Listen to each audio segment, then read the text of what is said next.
Yes, bwana wananiita Baisa namba kama namba. Yaani ni moja kama moja, ikilala moja lakini pia ikisimama moja.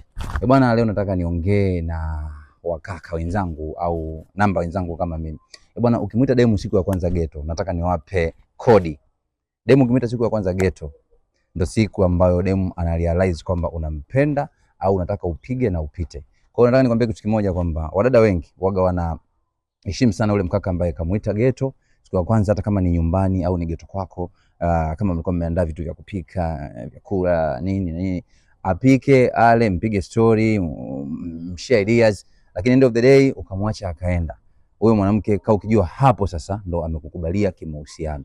Lakini ikitokea time umemuita mdada ghetto, afu siku hiyo labda ndo zile moment kwa sababu mko wawili ukajifanya basi wewe ndo umechanganyikiwa, mara dakika mbili nyingi ukamkumbatia, mara sio nini, mkatokea mkafanya vya kufanya.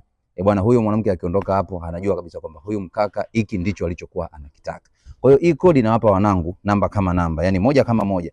Hakikisha kwamba siku ya kwanza kama haukumwambia kwamba hicho kitu mtakifanya, hakikisha kwamba msikifanye.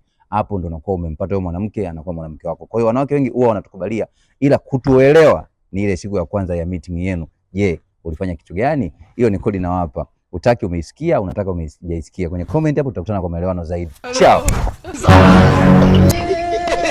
Unajua anacheka kwa nini? Hii ni maajabu. Allah! Allah!